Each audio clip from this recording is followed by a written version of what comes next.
नमस्कार, स्वागत है आपका इंडिया न्यूज पंजाब हिमाचल में। मैं हूं आपके साथ मुस्कान हुसैन। शुरुआत करेंगे आज के बुलेटिन की। बता दें कि प्रदेश में सक्रिय कोरोना मामले की संख्या बढ़कर 3000 के पार हो चुकी है। इस बीच स्वास्थ्य विभाग ने कोरोना से निपटने के लिए कमर कस ली है।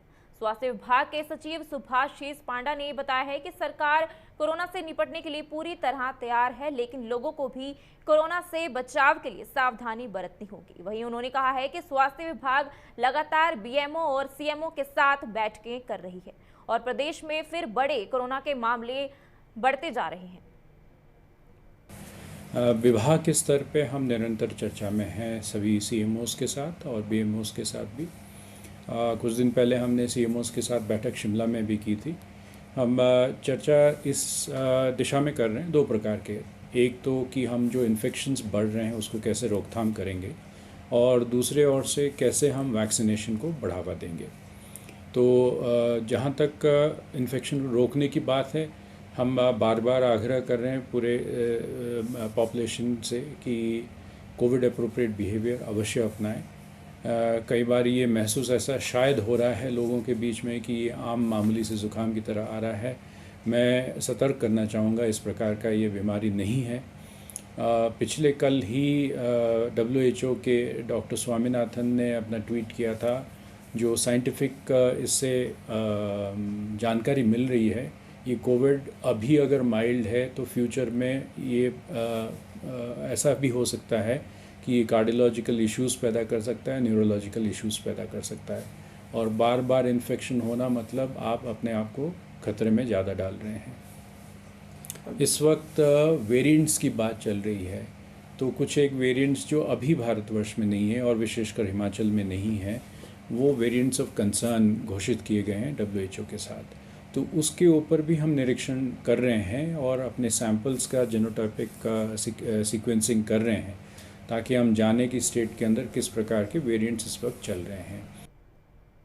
शिमला में अंतर्राष्ट्रीय शिमला ग्रीष्मोत्सव 2022 का आयोजन किया गया, जिसमें कार्यक्रमों के साथ साथ विभिन्न प्रतियोगिताओं का समावेश भी किया गया। कार्यक्रम के दौरान उपायुक्त शिमला आदित्य नेगी ने विजेताओं को पुरस्कार भेंट किए और इस दौरान उन्होंने कहा है कि कार्यक्रम में विभिन्न प्रतियोगिताओं का आयोजन किया गया है ताकि विभिन्न कलाओं में पारंगत छात्रों व युवाओं को मंच प्रदान किया जा सके।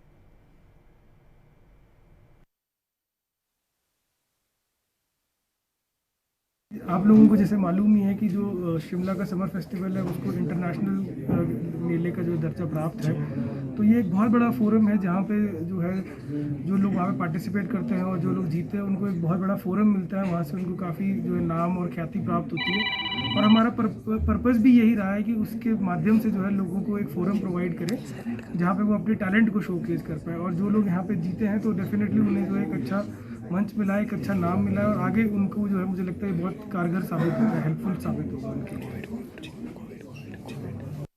देखिए, ढली सब्जी मंडी जो है उसका विजिट मैंने भी किया है और बाकी जो टीम्स है उन्होंने भी किया है। तो उसमें हमने उन्हें ये कहा था कि जो स्लाइडिंग पोर्शन है या जहाँ पे कोई इश्यूज आ सकते हैं तो उस एरिया को छोड़ के एक सेफ डिस्टेंस बना के और जो IITs की जो रिपोर्ट है उन सारी चीज़ों को ध्यान में रखते हुए वहाँ पे कार्रवाई करें।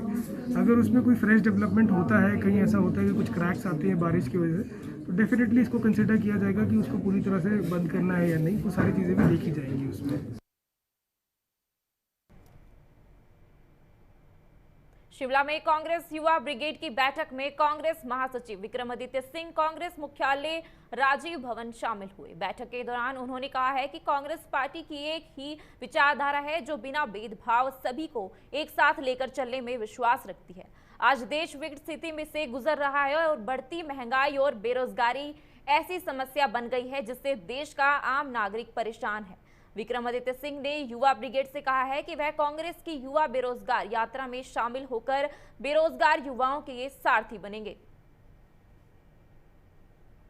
जी है, जिनको पता ही नहीं चलता कि कब जो है वो कब आचार संहिता लगी हुई है, कब नहीं लगी हुई है, और जिस तरीके से सरकारी मशीनरी का, सरकारी पैसे का दुरुपयोग किया जा रहा है, ये बहुत दुर्भाग्यपूर्ण है।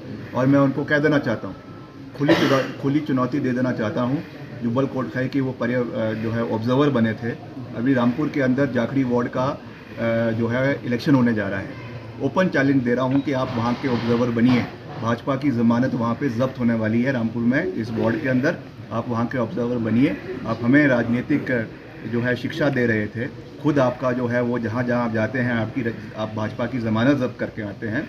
आपका राजनीतिक जीवन में जो है अब संन्यास होना तय है, क्योंकि भाजपा जो है वो जा रही है और कांग्रेस प्रदेश के अंदर आ रही है। अगर पहले तो लेवल की कोई बात नहीं होती। मैं एक चुना हुआ व्यक्ति हूँ, लोगों ने मुझे चुना है, एक निर्वाचन क्षेत्र ने चुना है, पर तब भी हम अपने को एक छोटा व्यक्ति मानते हैं। और दूसरी बात, अगर हम इतने ही छोटे थे तो अपने एक मंत्री और 3 विधायकों की फौज हमारे पीछे लगाने की क्या आवश्यकता थी। ये निश्चित तौर से तभी है क्योंकि इनकी बौखलाहट थी, जिसकी वजह से एक मंत्री और 3 विधायकों की इन्होंने जो है प्रेस कॉन्फ्रेंस करवाई। और उसके बाद एक और इनकी जो महिला नेत्री है भाजपा महिला मोर्चा की, वो तो जो लगी थी कुछ अटैक करने, खुद उल्टा उनके ऊपर अटैक हो गया, वो अलग बात है, मगर हम उनसे डरने वाले नहीं हैं। भारतीय सेना के डोगरा स्काउट के जवान लाहौल स्पीति के ऊंचे पर्वत मनारंग एक्सपीडिशन को पूरा कर लिया है। बता दें कि 4 जुलाई को 18 संसदीय डोगरा स्काउट का दल रवाना हुआ था और 16 जुलाई को दल ने पीक की चढ़ाई की थी और 22 जुलाई को वापस समुद्रा पहुंचे। जानकारी के अनुसार मनारंग पर्वत का ट्रैक काफी चुनौती भरा रहा है और इससे पहले भी डोगरा स्काउट का दल मनारंग पर्वत का ट्रैक कर चुका है। इस मौके पर उन्होंने दल के सदस्यों का हौसला बढ़ाया और बता दें कि इस कैंप में 74 लोगों का स्वास्थ्य चेक भी किया गया है।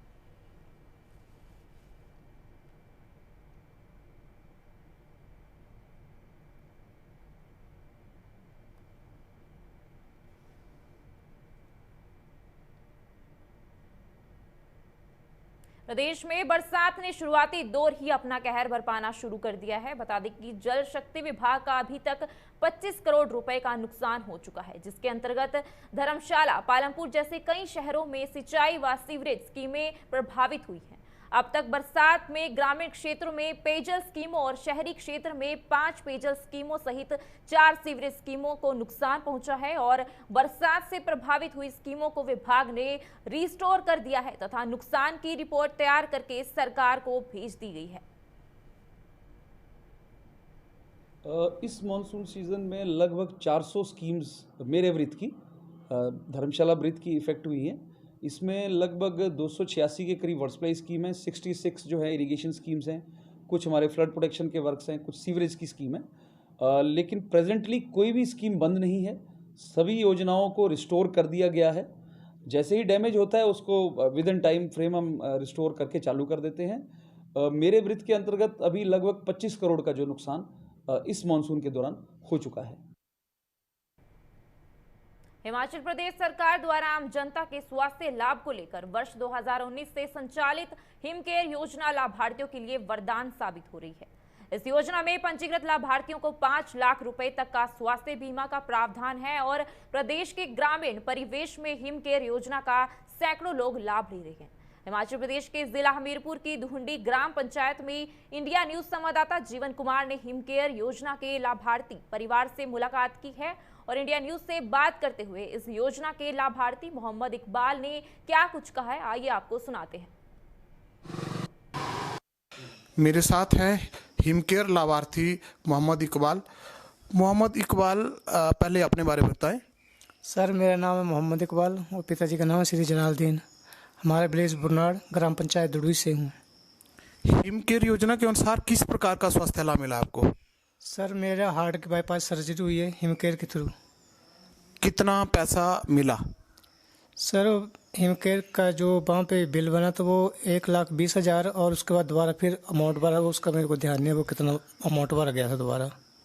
हिमकेयर योजना के बारे में कहाँ से जानकारी मिली आपको? सर, ये हमारे पंचायत प्रधान ने बताया हमें कि हिमकेयर के थ्रू आपका इलाज फ्री हो जाएगा। इन्होंने कितना साथ दिया आपका? सर, बहुत साथ दिया ना, इनके द्वारा हम माध्यम से मालूम चला कि हिमकेयर से हमारा इलाज फ्री हो जाएगा। सर, मैं अपने मुख्यमंत्री और अपने सरकार का बहुत धन्यवाद करता हूँ जिन्होंने ये स्कीम चलाई हुई है और इससे गरीब लोगों को बहुत सहायता मिलती है, हेल्प मिलती है, क्योंकि हर कोई अपना इलाज नहीं करवा सकता तो इस हिमकेयर से या आयुष्मान से अपना इलाज फ्री करवा सकता है। क्योंकि हिमकेयर से 5 लाख का बेनिफिट हर इंसान को मिल रहा है, तो बहुत बड़ी बात है ये। सरकार ने बड़ी अच्छी योजना चलाई हुई है और हमारी पंचायत ने हमारा भरपूर सहयोग दिया। हमारे प्रधान जी के द्वारा इन सर नमस्कार सर, मैं उषा बिरला, प्रधान ग्राम पंचायत दड़ूही, आज अपनी पूरी टीम के साथ उप प्रधान जी और वार्ड मेंबर जी के साथ यहाँ मोहम्मद इकबाल जी के घर पे आए हैं। तो इनको जो है वो हिम केयर योजना में अभी लाभ मिला है। इनको दिक्कत ये थी कि कुछ टाइम से इनकी हार्ट की ब्लॉकेज चली हुई थी, थोड़ी दिक्कत रह रही थी। तो जैसे इन्होंने टेस्ट वगैरह करवाए तो उसमें लगा कि 100% ब्लॉकेज है, तो उसके लिए इनको बाईपास सर्जरी के लिए आगाह किया गया था। तो उसी को मद्देनजर रखते हुए इन्होंने हमारे से सलाह ली, तो हमने इनको हिम केयर योजना के बारे में बताया और इनका हिम केयर योजना का कार्ड बनवाया। जैसे ही इनका कार्ड बन गया उसके बाद ये हॉस्पिटल में गए, गवर्नमेंट हॉस्पिटल में गए, इनडोर इनको वहाँ पे इनकी बाईपास सर्जरी हुई और जो भी इनका खर्चा था वो गवर्नमेंट की तरफ से पे किया गया। ये था हिम केयर योजना का लाभार्थी परिवार। इंडिया न्यूज़ के लिए कैमरा पर्सन सुनील के साथ हमीरपुर से मैं जीवन कुमार। जिला भाषा अधिकारी निक्कू राम ने बताया है कि देश के बन रहे नए संसद भवन में जिला हमीरपुर के 2 ऐतिहासिक एवं सांस्कृतिक स्थलों की मिट्टी का उपयोग भी किया जाएगा। जिला हमीरपुर के ऐतिहासिक सुजानपुर दुर्ग एवं सुप्रसिद्ध मंदिर श्री बाबा बालकनाथ के परिसर की मिट्टी संस्कृति विभाग हमीरपुर द्वारा शिमला स्थित निदेशालय भेज दी गई है और जहां से संपूर्ण राज्य के विभिन्न ऐतिहासिक एवं सांस्कृतिक स्थलों की मिट्टी का एक साथ केंद्र को भेजी जाएगी। उन्होंने बताया है कि यह अभियान भारत की एकता और अखंडता को बनाए रखने के उद्देश्य से चलाया जा रहा है।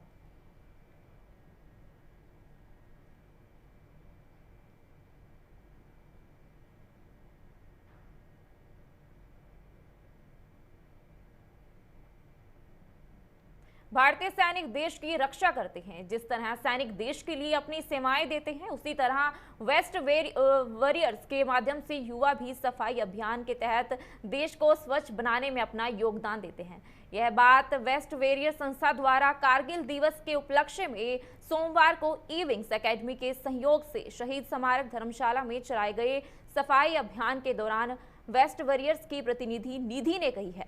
प्रतिनिधि निधि ने क्या कुछ कहा है, आइए आपको सुनाते हैं।